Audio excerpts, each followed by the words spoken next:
I want to share with you my perspective.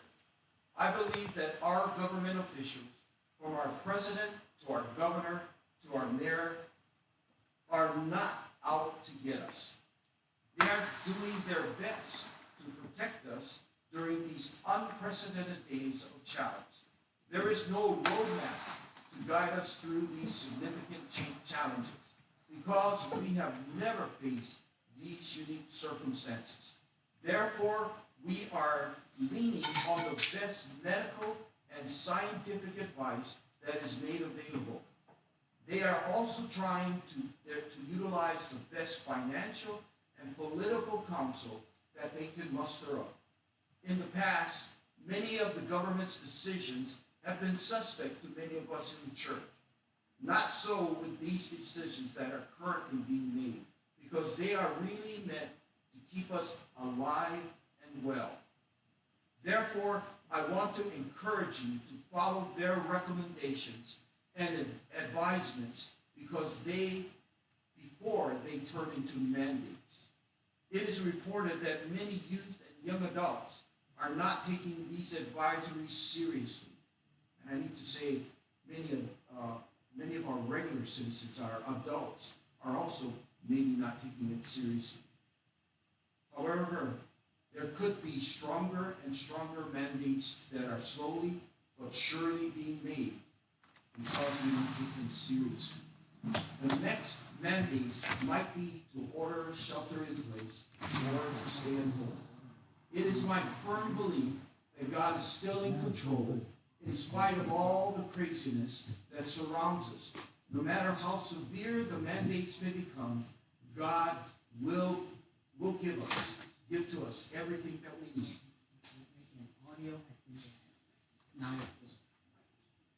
It would be better if you could start over. Audio before.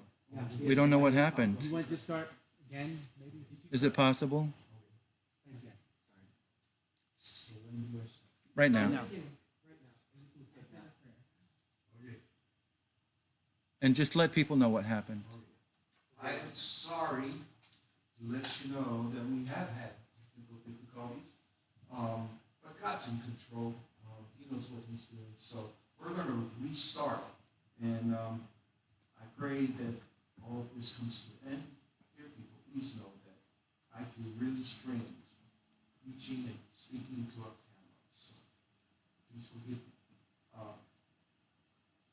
Ever since COVID-19 has become a reality, things keep changing, and changing at what seems to be blinding speed.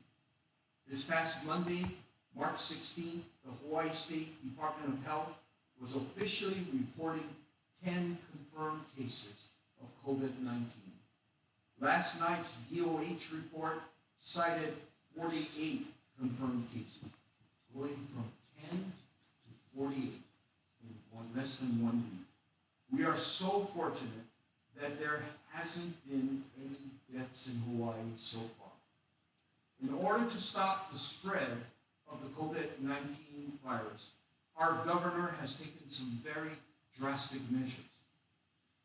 At first, they limited the gatherings of 50 or more people. That was about a week ago. Then, within days, although it seemed like just hours, they changed it to gatherings of 10 or more people. Yesterday afternoon, they moved to requiring all passengers from out of the state of Hawaii, all arriving passengers, both residents and visitors alike, to self-quarantine for 14 days at their own expense. The next drastic move could be what some are calling the shelter-in-place order or the stay-at-home order. While some officials are instituting shelter-in-place orders, others are calling their directives stay-at-home orders. The directives differ by location, but generally require residents to avoid all non-essential outings and stay inside as much as possible. We don't need to panic. The orders are not lockdown orders. They allow residents to continue performing tasks essential to the health and safety of family and pets. It's still fine to buy groceries or go for a run, walk the dog, pick up medicine, visit the doctor, or get supplies to be able to work from home. I want to share with you my perspective. I believe that our government officials, from our president to our governor to our mayor, are not out to get us. They are doing their very best to protect us during these unprecedented days of challenge. There is no roadmap to guide us through these significant challenges because we have never faced these unique circumstances ever before. Therefore, they are leaning on the best medical and scientific advice that is being made available to them. They are also trying to utilize the best financial and political counsel that they can muster up. In the past, many of the government's decisions have been suspect to many of us in the church. Not so with these decisions that are currently being made, because they are really meant to keep us alive and well. Therefore, I want to encourage you to follow their recommendations and advisements before they turn into mandates. It is being reported that many youth, young adults, and other adults are not taking these advisories seriously, and therefore stronger and stronger mandates are slowly but surely being made. The next mandates that might be in order might be the shelter in place or the stay-at-home orders. It is my firm belief that God is still in control. In spite of all the craziness that surrounds us, no matter how severe the mandates may become, God will give us everything that we need. Maybe not everything that we want, but everything that we need. He will provide for us all that is necessary in order for us to be obedient to Him. Our government has not come close to discriminating against our churches. And so I believe we can, like for Jesus Christ, as we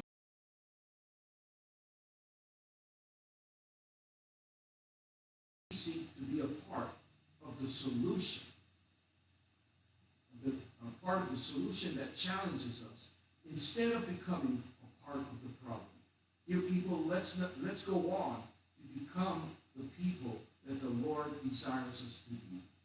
Being the people that He desires us to be, that we need to love Him with all of our hearts, minds, and souls. This means that we will worship Him in spirit and in truth. His word, the Bible, is the rock and foundation that we set our whole lives on.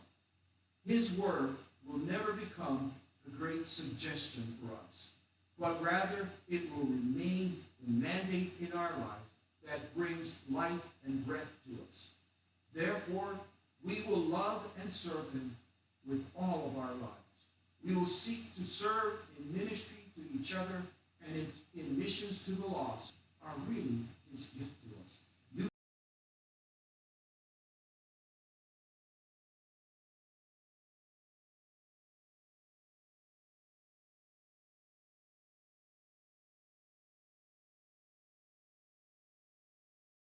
You can go to our webpage to see our new address in order for you to continue sending in your tithes and offerings. If you're able to, I realize many of you have had shortages in hours and maybe even have been laid off. So you may not be able to, but if you're able to, you might want to go to our website to do that. Or to go to our website and see how you can electronically give as the Lord leads you to. During these days of challenge, do not lose heart, even if the days seem to grow darker. For Jesus is the light of the world, and He is the only one who can give us the hope that we need. Dear people, this is a serious situation that confronts us. And I am concerned about how rapidly this disease is gripping us. On February 28th, statistics show us that in Italy, they had 650 confirmed cases of COVID-19. this morning, they went from 650 to 53,578. Chuck, everyone's on the internet. From 650 to 53,578. Internet is plugged up.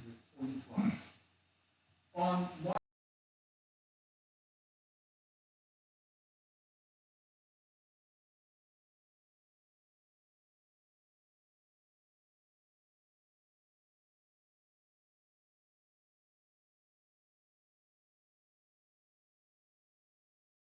19th, they surpassed in the number This is of being deaths, recorded. they surpassed China. And they are the leading country as far as deaths are concerned. Many people have been saying in the last week that the United States is only 2 weeks behind. And so, dear people, we have to realize how serious this situation is. Therefore, this has caused me to think very, very seriously about where do we as Christians stand. Therefore, I'd like for you to turn in your Bibles to John 15. We're going to be looking at verses 1 through 17. I want you to realize he is here working on our behalf, even in the midst of these very dark days. John 15, 1 through 7, indicates to me how we need to be progressing through this time. First of all, I believe that what we need to do is we need to realize who God is and what his role is in our lives during this time. Verses 1 to 3 says, I am the true vine, and the Father is the gardener. He cuts off every branch of mine that doesn't produce fruit, and he prunes the branches that do bear fruit, so they will produce even more. You have already been pruned and purified by the message I have given to you. I see here God's role, and we need to recognize what his role is. First of all, dear people, I want you to realize there is no doubt that God is real. There is no doubt that he is real. Some may be thinking, well, I don't know if he's real. I know that we've run across many who don't believe that God is real, but God is real. People may doubt him, and there may be people listening to this broadcast who are doubting him. But if you doubt him during this crisis, I would challenge you to prove your doubt to be true.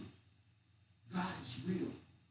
Those of us who are Christians are experiencing him during this crisis. He is proving himself to us to be real. Here he says in the first verse, I am the true vine, and the Father is the gardener. That is a statement of fact. He is real. This statement also says that Jesus is the grapevine. That grapevine is connected to the ground. And through the ground, through the soil, comes the nutrients that we need for life itself. So he brings life and maturity to us. All the nutrients to bring that maturity, to bring that fruitfulness, come through the vine. Jesus is the grapevine. Not only does he bring nutrients to us, but he brings quality and purpose to us. I know that in my life, he's continually changing my life, changing my character, from being mean and nasty to being the improved mean and nasty. He is changing my life, and I pray that his purposes will fully become my purposes. Not only is Jesus the grapevine, but God is the gardener. He's the one that is looking over all of his vineyard. This passage of Scripture tells us he cuts every branch that is non-productive. He doesn't allow those branches to take up valuable nutrients. But instead, that unproductive branch hinders the rest of the plant. So that branch is cut off. But what he also does is he prunes branches so that those branches can be more productive. They can yield greater fruitfulness. So God is doing some things in our lives. The coronavirus, COVID-19, could be that pruning that is going on in our lives. Our lives are very different now than they were even a week ago. God is helping us to realize what is important in life, instead of going on our merry way and forgetting Him. In our church, we've been trying to call all of you to revival, where we have a relationship with Jesus Christ like we've never had before. And you know, this could be God calling us back to that primary relationship, our relationship with Him. So then it becomes very important not only to know God's role in our life, but to know what our role is. In John 15, verses 4 through 8, it says, "Remain in me, and I will remain in you. For a branch cannot produce fruit if it is severed from the vine. And you cannot be fruitful unless you remain in me. Yes, I am the vine, you are the branches. Those who remain in me, and I in them, will produce much fruit. For apart from me, you can do nothing.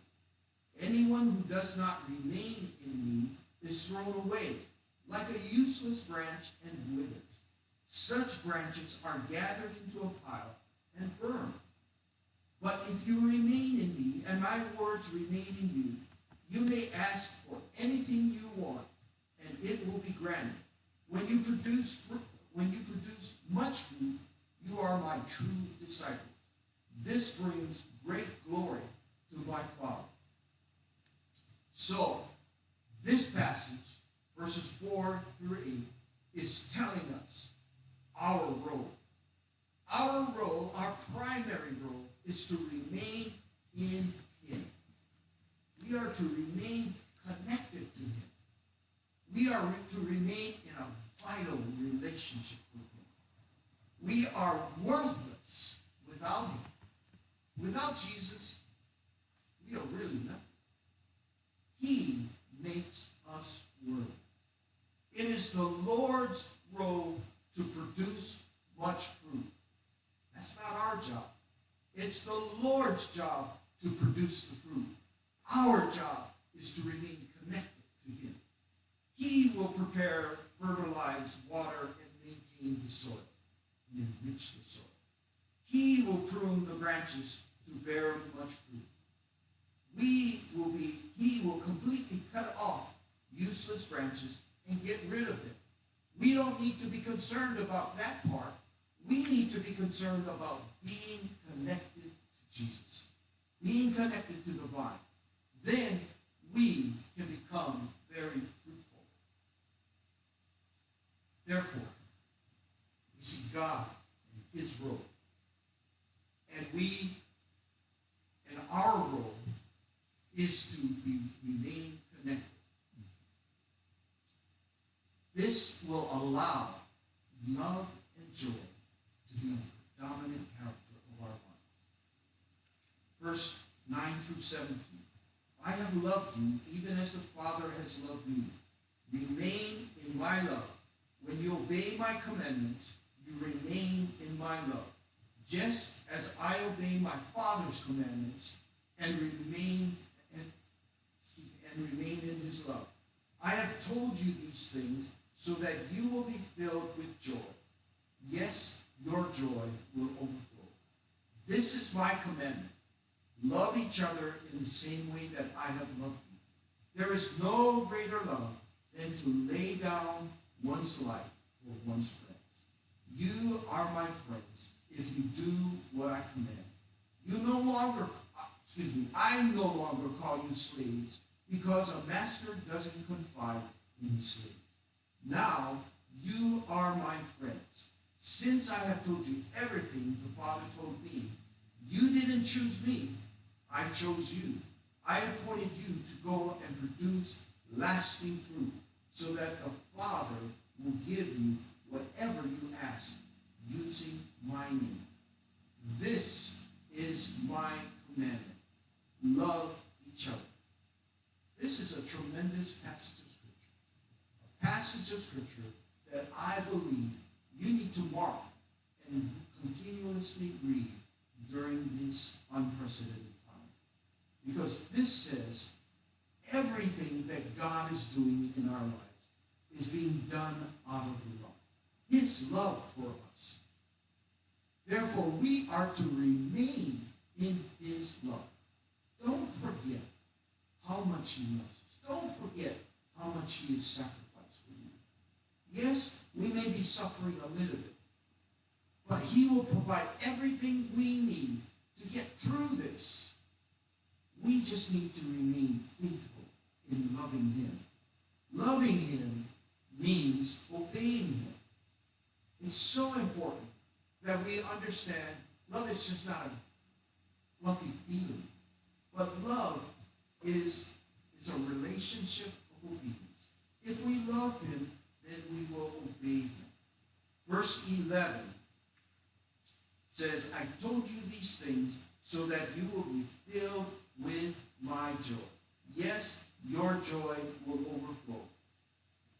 Matthew 22, 37 through 40 is really a reaffirmation of verse 11.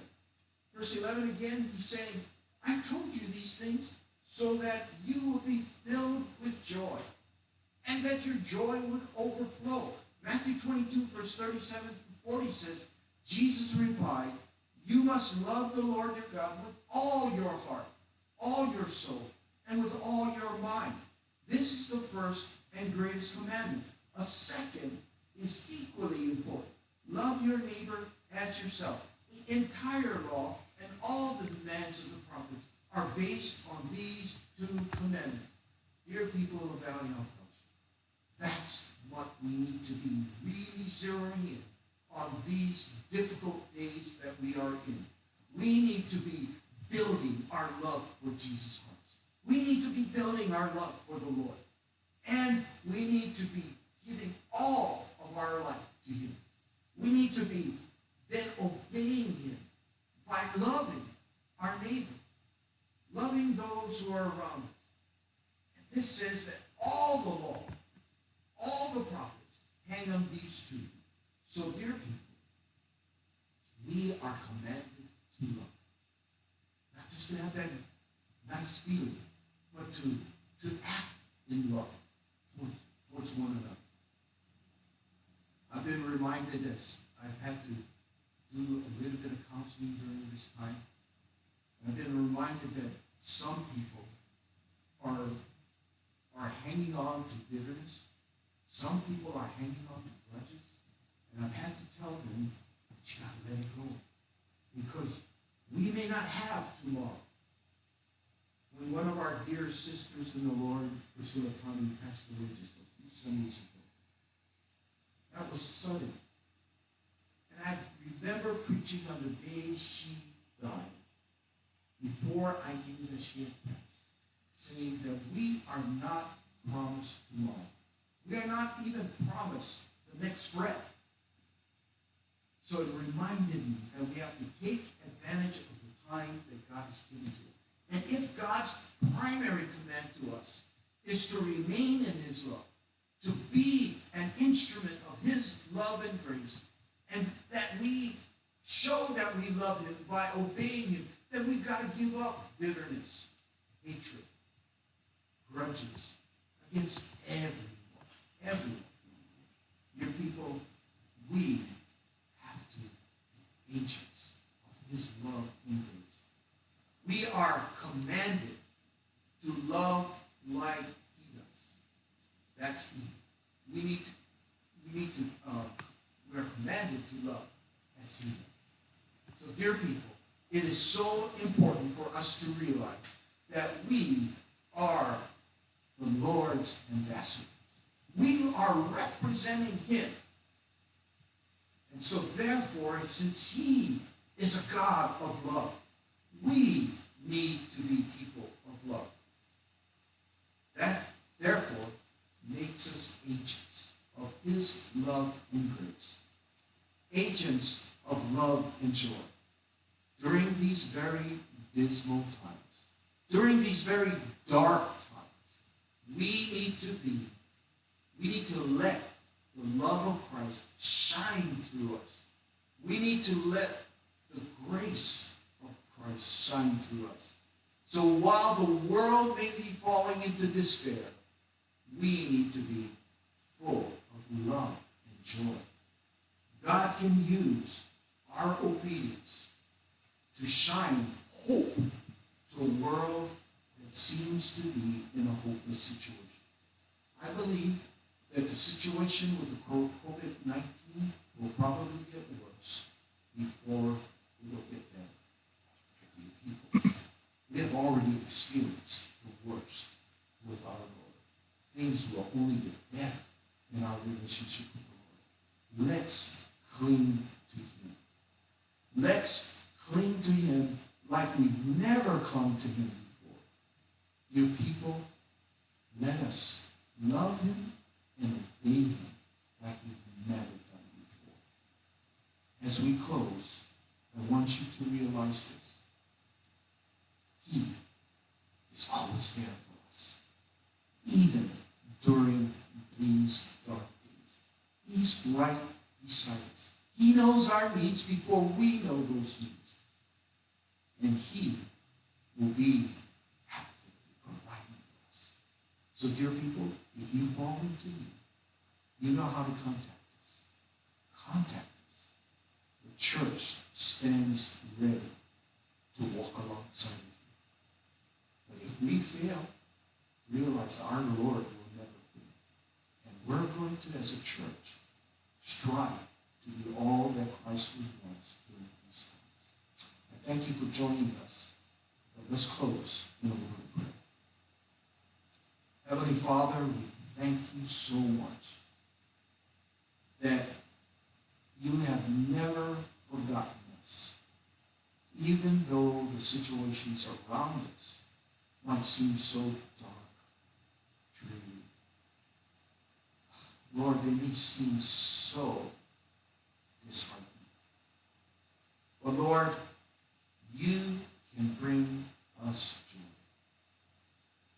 And remember your word saying, consider it all joy when you fall into trials of many kinds. Father, we know that you will never leave us or forsake us, but you're walking beside us. Lord, there may be some in our midst, some in our church, some who are listening to this live stream, Father, that are feeling a sense of fear, a sense of distress. Lord, help them to turn to you. And Lord, in you there is no fear. In you there needs to be no distress.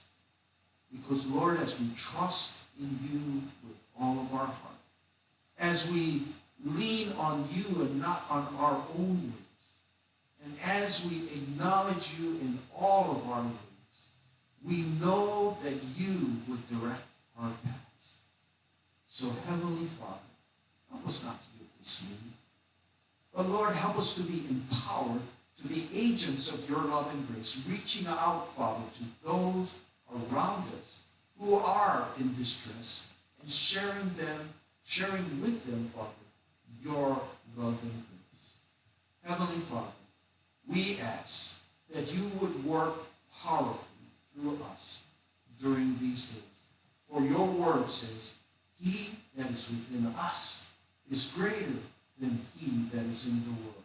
Lord, be great in and through us. Use us for your kingdom's glory. Father, we thank you and we praise you. And we ask all these things in Jesus' name. Amen. God bless you. By the way, I just been handed a note saying that a better quality of the recording of this sermon will be uploaded on YouTube later today. So you might get a better recording later. Thank you. God bless you all. Okay, can you stop the stream? Okay, you're clear. We're clear. All right, I'll go right now.